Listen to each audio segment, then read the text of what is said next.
equipment with huge discounts. The other part of that is that although during the Cold War almost every European nation had conscription, meaning that a significant portion of their population had. Olá pessoal, sejam bem-vindos a mais um vídeo desse canal. Nós somos cidadãos do terceiro mundo e nesse canal nós reagimos e aprendemos sobre o primeiro mundo. Nesse vídeo nós vamos reagir a por que a Finlândia tem a maior capacidade militar da Europa.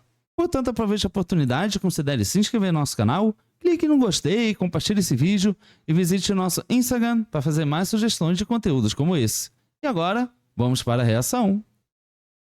If you listen to basically any European head of state or head of military in the past 2 years talking about defense and security, the tone tends to be, well, slightly alarmed. From the Swedish defense chiefs saying that the country needs to prepare for war, to the British Minister of Defense saying that Europe is in a pre-war era, to the former chief of Poland's National Security Bureau saying that NATO has just 3 years to prepare for war with Russia.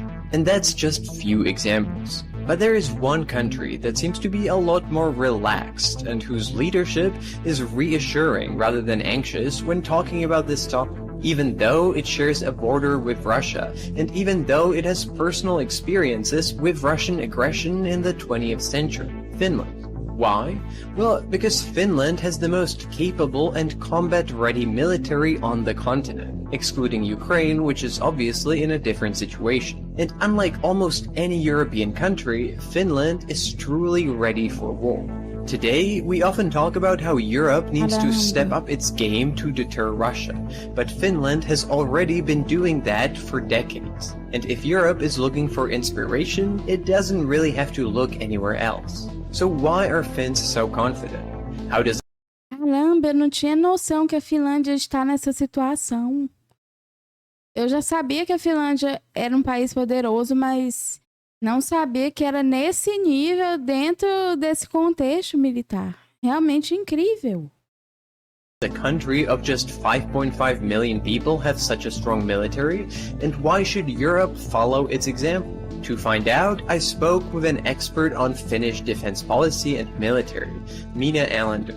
Chances would be that if Russia tried some kind of like a limited operation in northern Finland, first of all, there's this joke about like the snow that starts speaking Finnish when you get within range. So let's take a look. Now, the first part of a preparedness for war are the numbers, whether you have the mass of people, the capacity to train them, and the equipment that they can use. After all, one of the advantages that Russia has always had is the ability to just throw bodies at their opponents, and without the ability to field a significant force, any fight would be very short-lived. And despite having a small population, in this regard, Finland really delivers. Although it only has a small force of 24,000 professional full-time soldiers, in case of war, it can quickly mobilize to a wartime strength of 280,000 soldiers by calling up reservists who know exactly what position in which unit they would go to, and train for that on a regular basis. That means that within just a few weeks, Finland can call up to arms roughly 5% of its population, which is a number comparable to Israel. But on top of that, it also has a pool of almost 900,000 reservists, men and women who have received military training and can be called up to replace losses in case of war. And although that would probably be difficult for the economy, Finland is at least in theory prepared to call up roughly 20% of its population, which is already trained and ready to fight in case it really needed to. And just to put this into perspective, if the UK, which is roughly 12 times larger population than Finland, would adopt the same model, it should be ready to mobilize 3 million soldiers, with another 10 million in reserves to draw from. And if we apply the same ratio to the US, the United States would have 16 million soldiers in wartime strength and 55 million in reserves. Now, these sound like absurd numbers because neither of the two countries would likely ever be able to train or equip nearly as many people. But in case of Finland, these numbers are real, and they are not just on paper. There are real people with training under their belt, and Isso é incrível, porque a Finlândia, a gente sabe como que os países nórdicos são conhecidos por toda essa questão pacífica, mas é uma coisa que você não imagina, assim, tipo, tá acontecendo ali uma estratégia militar praticamente. Eles estão fazendo isso e você não imagina, mas eles já estão prontos. Realmente é um povo fascinante. Eles estão sempre muito preparados. Sim, isso é surpreendente, levando-se em conta que toda essa situação que envolve Rússia e Ucrânia é algo que tem poucos anos. A Finlândia já está preparada há muitos anos. Então, isso é algo realmente impressionante. A gente vê como eles conseguem se adiantar em relação ao futuro. Isso é incrível. Equipment waiting for them in storage in time of need. So this is sort of the big difference. Like kind of the point of departure is a very different one. Many other European countries now have to turn the ship around like 180 degrees because they went all in on this expeditionary force model, focus on crisis management and so on, where you have like a small mobile force, and almost nobody kept up this Finnish style, old school, large reserve. And it's not just the people. Finland has been one of the major supporters of Ukraine, supplying military equipment for the entire duration of the war. And the reason it's been able to do that is because it has everything that other European nations don't have, including many things that prior to the war in Ukraine have been considered outdated and unnecessary. Finland has, for example, something like 600 tanks, probably the strongest artillery force in Europe, and massive stocks of ammunition, so that it can actually keep fighting longer than a week. According to the Finnish top general, on a per capita basis, Finland has the most firepower in Europe, and it has the kind of equipment that is needed to fight exactly the kind of war that we see in Ukraine. Grinding, attritional war with high losses, and high rate of consumption of material and ammunition. But why and how has Finland been able to amass such a considerable military, especially when compared to the rest of Europe, including other, even wealthier Nordic countries like Sweden or Norway? The Finnish defense forces have probably never been as well equipped as they are now. This is a result of very long-term and foresight analysis-based procurement decisions over the past 20-30 years. Just a quick break here. É justamente o que eu comentei. Eles se antecipam, eles não esperam o futuro acontecer. Eles já estão se antecipando ao que pode acontecer no futuro. Uau! Isso é um planejamento incrível! Cada passo é muito bem pensado e planejado. Fascinante. Here. In the coming months, I will be starting a newsletter focused on what you need to know and what you might have missed in geopolitics. It's completely free and you can already sign up for it, and it would be quite helpful if you do that. You can find the link for the sign up in the description below. And now, back to the conversation. During the Cold War, Finland's preparedness didn't really stand out the way it does today, as everyone was forced to take defense seriously back then. For context, the West German military was twice as large as the German military today, with a wartime strength of over 1 million people. But while in the 1990s, Europe started enjoying the peace dividend and all the countries were cutting down their budgets, for Finland, the Russian threat never really went anywhere, and the Cold War had never really ended. And so, while European militaries were getting rid of warehouses full of heavy equipment that they didn't need anymore, Finland, which never cut down its military budget the way others did, went on a shopping spree, and it started buying up this leftover equipment with huge discounts. The other part of that is that although during the Cold War almost every European nation had conscription, meaning that a significant portion of their population had military training and could be called up as reservists, in the 1990s most of Europe got rid of it. But Finland never did. It still trains about 30,000 people for 6 to 12 months, meaning that its pool of trained reservists keeps getting full and refreshed. That is why Finland has been able to get stronger while everyone else's militaries became almost dysfunctional, or turned into small expeditionary forces focused on overseas counterinsurgency missions. And why have they been able to do that without breaking the bank? Because while you might expect that with a military of this size and capability, Finland had to invest a lot, that's not really the case. Since 1990, Finland usually spent less than 2% of GDP, which is pretty low.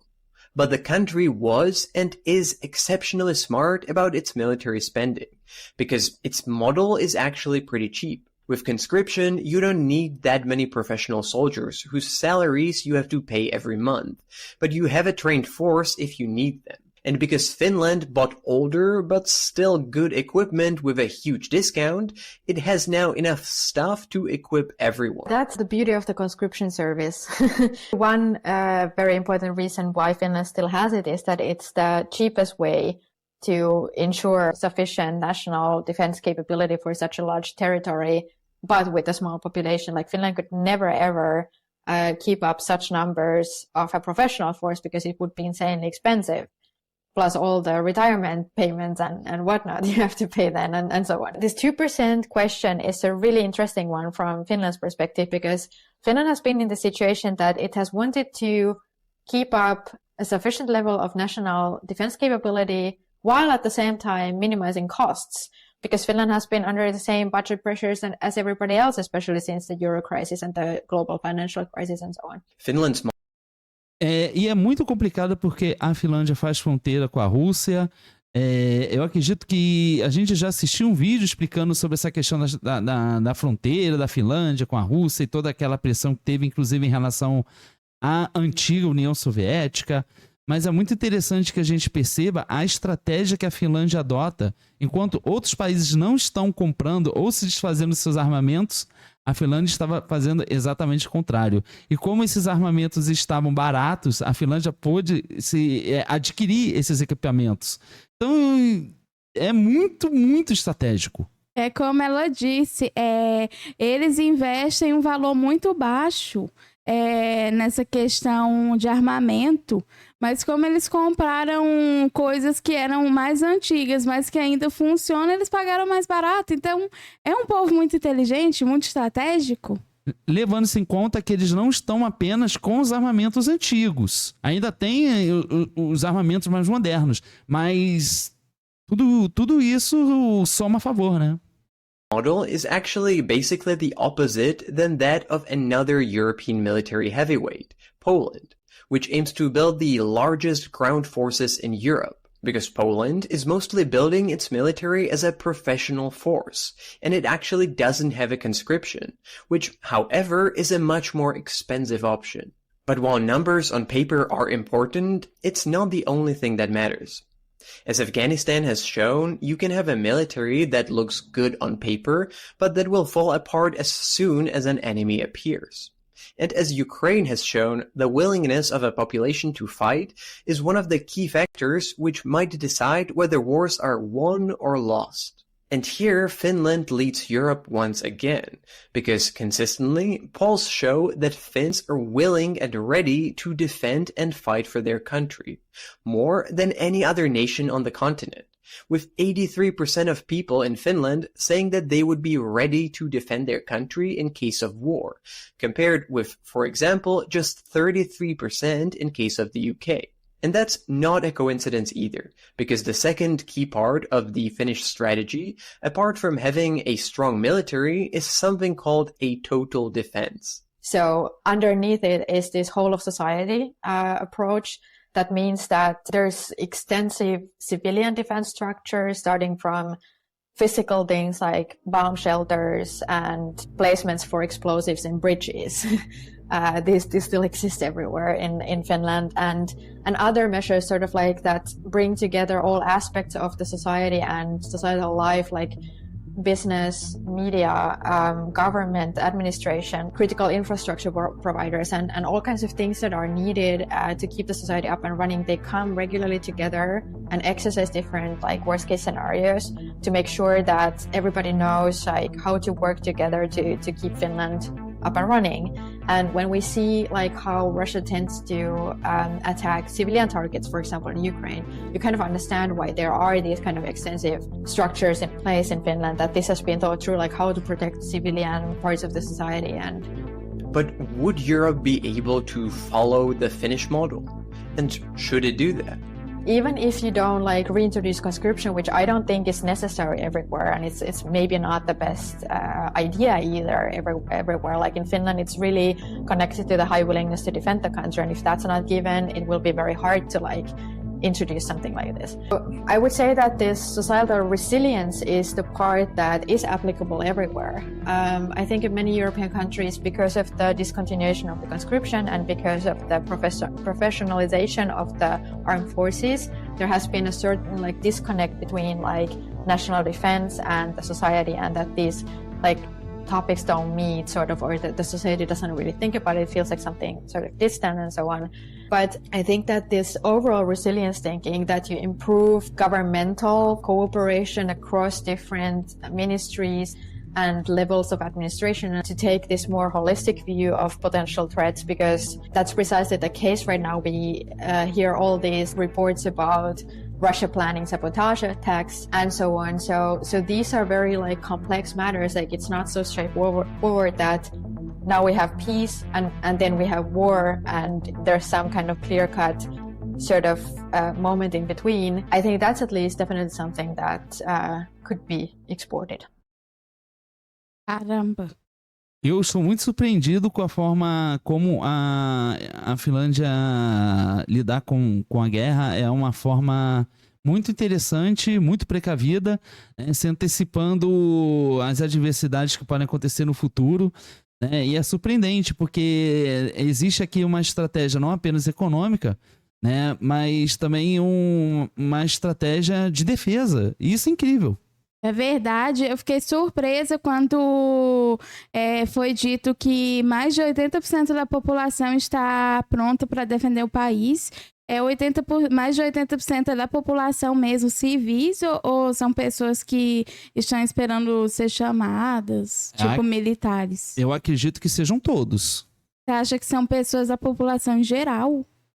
Caramba, porque é muita gente, né? Então, tipo, quase o país todo está ali pronto, né, para defender. Incrível isso. Porque eu acredito que se fosse apenas militares, eu acredito que essa informação estaria presente. Temos 80% de militares aguardando acontecer algo. E não é isso que é mencionado, é falado 80%. Não especifica quem são os 80%. Realmente é fascinante. É como a gente falou, tipo, você olha para a Finlândia e você não imagina que tem uma coisa desse nível acontecendo ali. Então, quer dizer, é fascinante. Não, é muito complexo pra gente, porque a gente tá falando de um país de primeiro mundo, né? Então, as coisas funcionam de uma maneira muito diferente. Mas essa foi a reação nesse vídeo. Portanto, aproveite a oportunidade, considere se inscrever em nosso canal, clique no gostei, compartilhe esse vídeo e visite o nosso Instagram para fazer mais sugestões de conteúdos como esse. Muito obrigada por assistir esse vídeo e nos vemos na próxima reação. Tchau!